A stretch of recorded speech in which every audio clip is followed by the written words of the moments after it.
Hey everybody, this is Anthony with VR Game Rankings. This is episode 73 of our daily vlog series. It's Wednesday, January 10th, and I've got good news, folks. The good news is this is not going to be all Vive Pro all the time. Now, we did that for about 2 days, and the good news is we can kind of return to normalcy today, although I do have a Vive Pro story that will come up a little bit later. But at least it's not going to be wall-to-wall HTC Vive Pro discussion. So we kind of get back to normalcy. That is a good thing. So let's go ahead and jump into the very first story of the day. And the first story is budget cuts. Okay, so budget cuts, easily one of the most anticipated VR games of 2018, especially when you talk about PC VR, because I've said this before, that if you look at the schedule of upcoming games for the HTC Vive and for the Oculus Rift in the first half of 2018, we don't really have a ton of big heavy hitting games. Most of the big heavy hitting games have already released. Fallout 4 VR is already available. Talos Principle is already available. The Gallery Episode 2 is already available. LA Noire is already available. You know, so many big games have already hit, and now that those games are out, we don't have a ton of big time games that are on the way, but budget cuts is one of those big time games. And the exciting thing that we found out yesterday is that the development of this game could be nearing the finish line. Yes, there was a tweet yesterday by Jenny Nordenborg, CEO and co-founder of Neat Corporation. She was actually responding to a Ken Levine tweet about, please cheer me up, I'm having a bad day, I hope you have some budget cut news. And she responded to that and said that they will soon be finished with budget cuts, that they're nearing the finish line, and that she's extremely happy about that. So this tweet obviously made the rounds yesterday, and there has been a lot of excitement about this because we really weren't too sure when budget cuts was going to come. Obviously, we did have that story in December where we heard that budget cuts is still under development. Everything is working fine, and it's still coming, and they're nearing completion, and it's probably a first quarter 2018 title. We kind of heard that in December. And I have to admit, I'm going to have to eat some crow on this because I believe I have come out and said that I would be shocked if we actually were playing budget cuts prior to April of 2018. But according to this tweet, if they are very much nearing the finish line and it is only January 10th, we should be playing this game prior to April 1st. So I probably am going to eat a little bit of crow on this one. And of course, one of the big questions we have to get into in relation to budget cuts is, will the game have the same kind of impact that the demo did back in April of 2016? And that's kind of the big question there.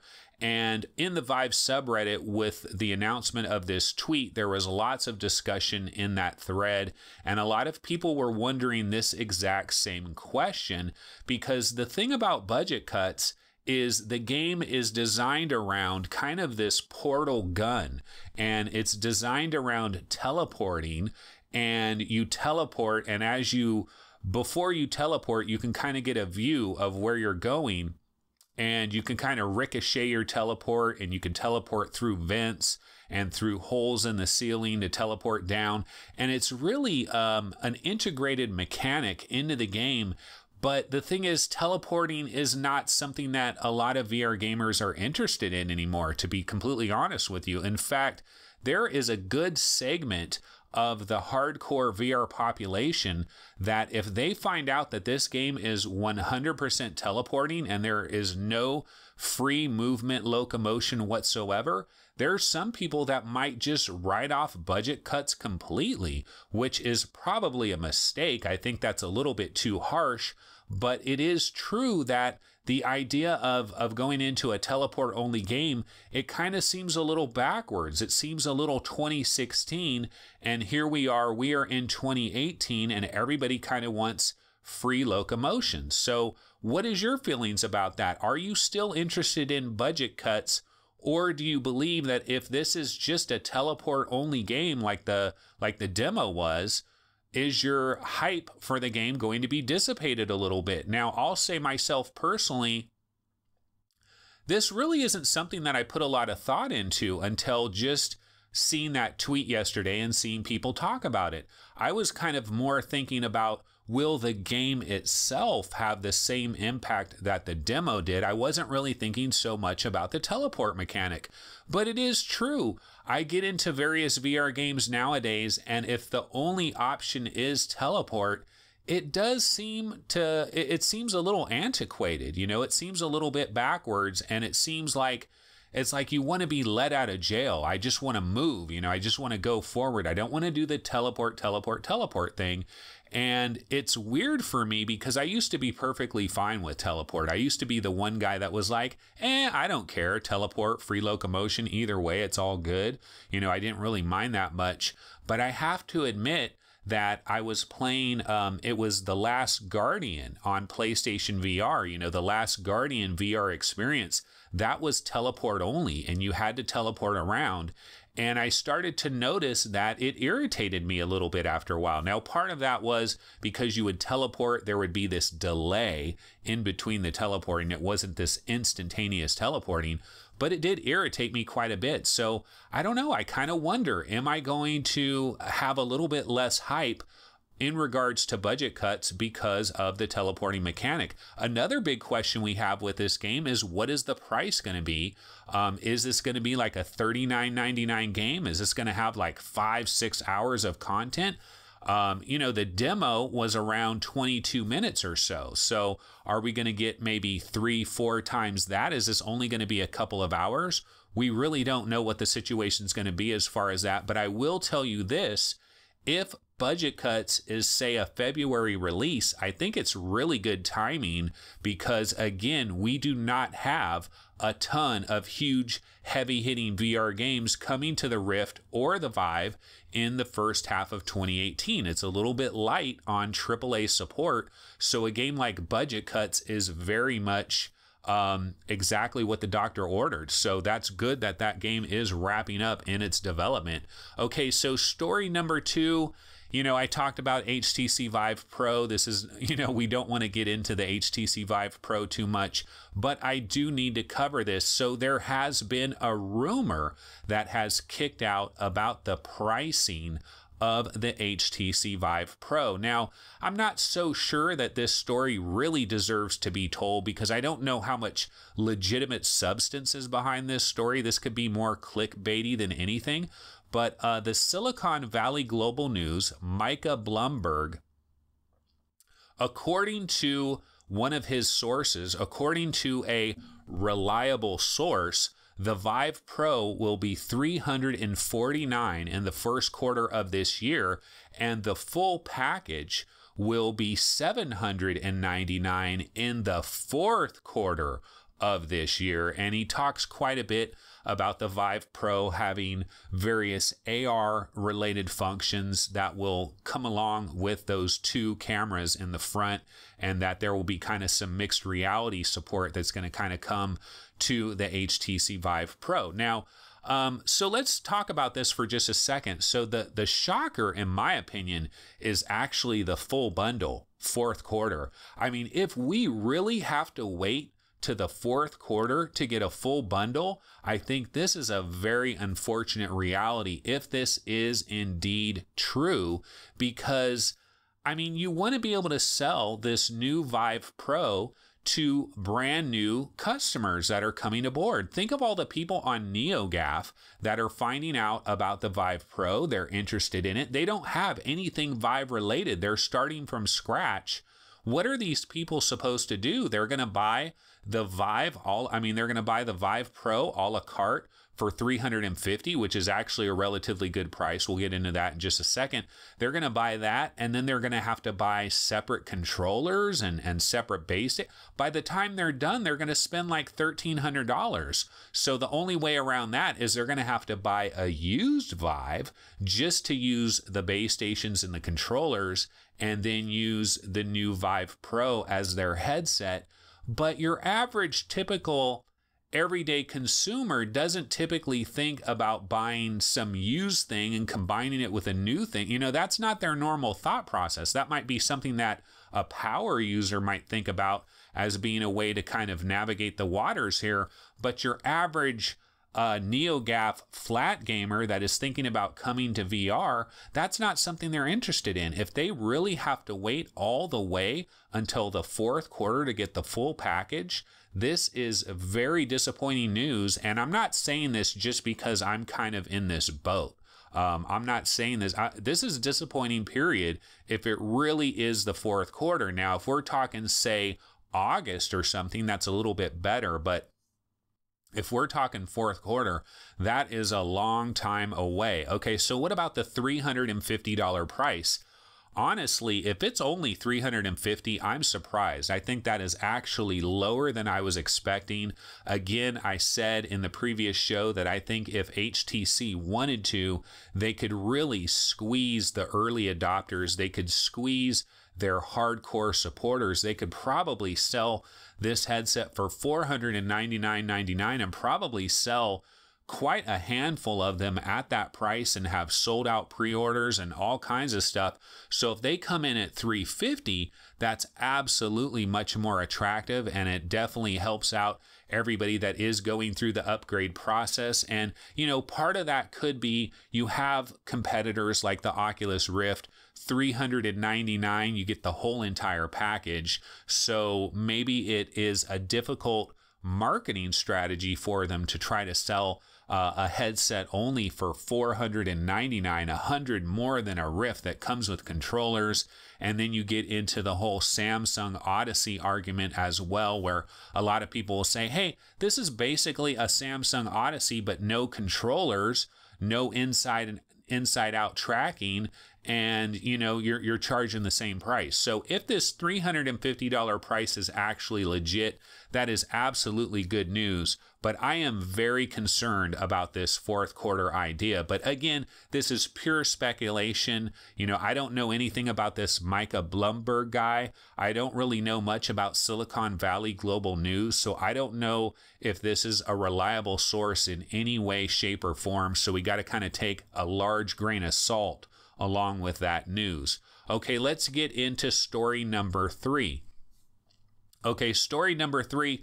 This kind of goes back a couple of days here. We were so caught up with all of the HTC Vive Pro announcements and the leak and all of that, that we haven't covered LG. What happened to LG? Remember, before all this Vive Pro stuff came around, we were thinking that the CES was going to be all about LG unveiling their finalized version of their Steam VR headset, that maybe Valve would be there with them. Maybe they would be showing off one of Valve's 3 secret games, kind of a partnership with this hardware partner, and there was going to be a big explosion of LG Steam VR news. In fact, that's kind of why I sold off all my HTC Vive parts. I wasn't really thinking so much about HTC. That caught me off guard.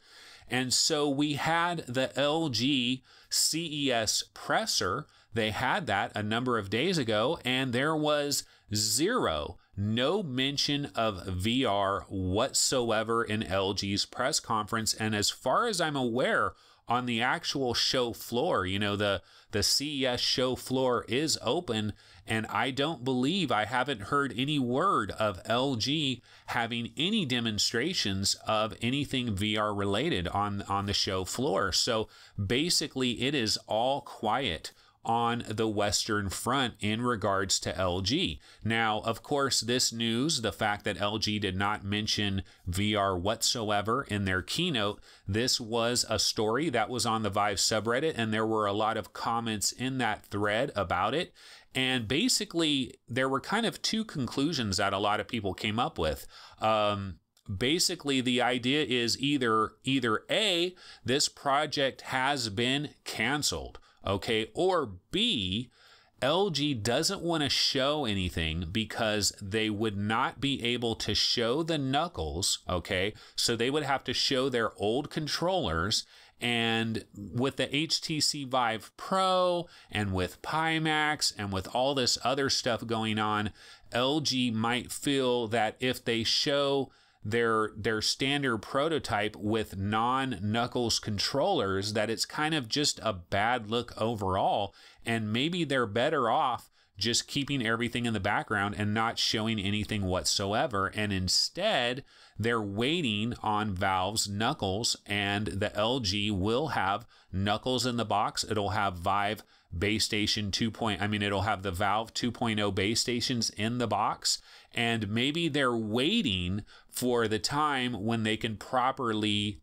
unveil all of this, rather than showing off those ugly controllers that they had before and having a lot of disappointed people thinking, hey, this isn't really up to par. Another possibility is that the product wasn't completely canceled, but that the product is being revamped due to Pimax, due to the higher resolution that Pimax is bringing, due to the fact that the HTC Vive Pro has this new higher resolution, that maybe LG thought, you know what, we're kind of a year late to the party. This isn't going to work. This headset design that we had doesn't bring enough new things to the table. We're going to be overshadowed by the Vive Pro. We're going to be overshadowed by Pimax. We need to kind of update this unit, reevaluate this unit, and then release it later on. So there's a number of different possibilities here with LG. I'm not going to give up on LG completely until we get official word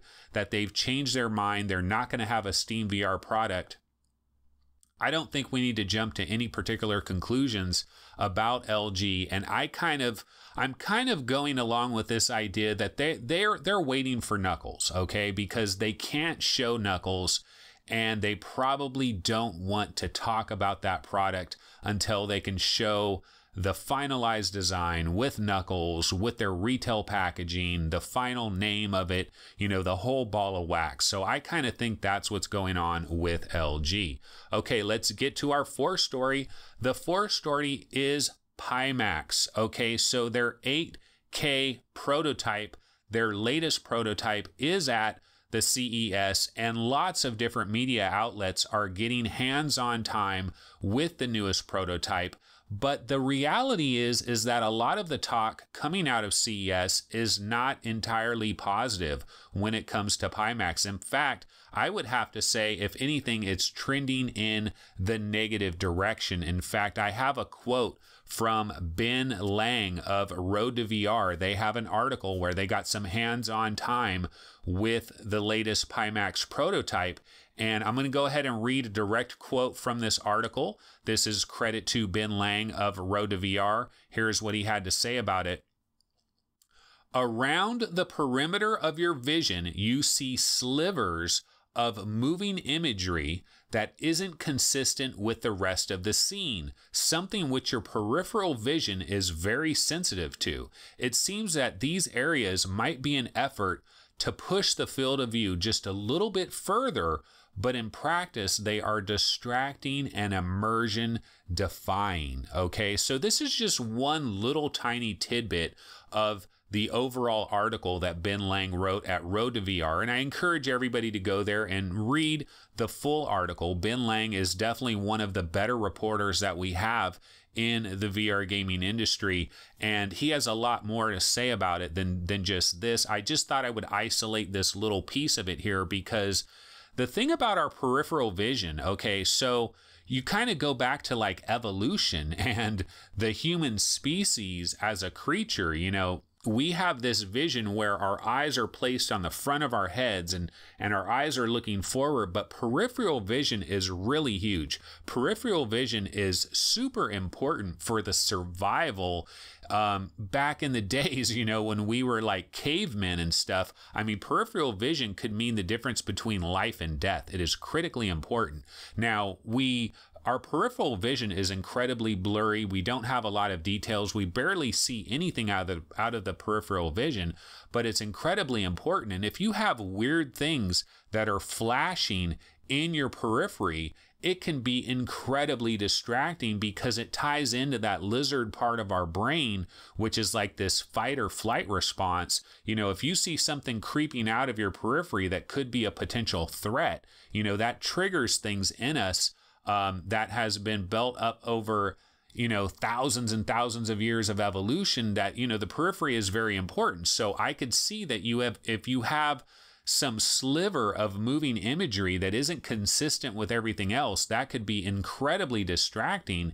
And it could be enough distracting that you don't even, like, it outweighs the benefits of having that extra field of view. So that was kind of an interesting take that Ben Lang had there. But there's a lot of other media outlets that are reporting on the Pimax, and it just seems like there seems to be kind of a changing of the momentum here, where there doesn't seem to be as much excitement about the Pimax as there used to be with people trying out this latest prototype. Because the last time everybody was trying out the Pimax, the general consensus was that people were surprised by how good it was. They were surprised in the other direction. Now they're surprised in the opposite direction. There seems to be a little bit of backing off on the Pimax hype.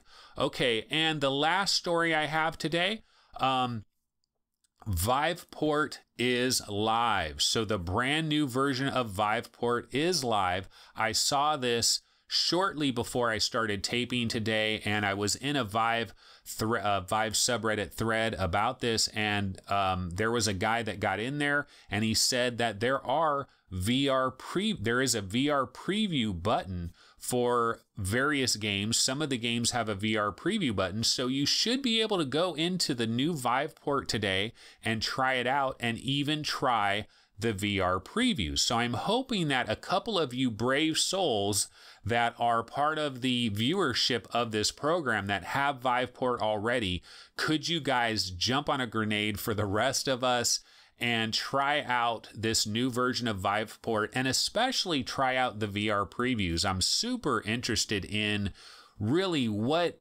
are these VR previews bringing to the table. I hope they're what I kind of envisioned, and what ideally, like I've said this before, but ideally you would just have the basic game engine of the game, and you could just like tour the game engine, like just put you into a level where you see the game engine. You don't have to have AI running. You don't have to have like the enemies and weapons and explosions and any of that, but just put you into the game engine so you can just kind of look around and be like, oh, this is what this game looks like. This is what this is going to look like if I buy this game. That's kind of what I've always thought should happen with VR games. I've also thought that there should somehow be some type of almost like you could watch a 360 video where you're placed into the game with a third-person camera behind somebody else that is playing it, and you can kind of just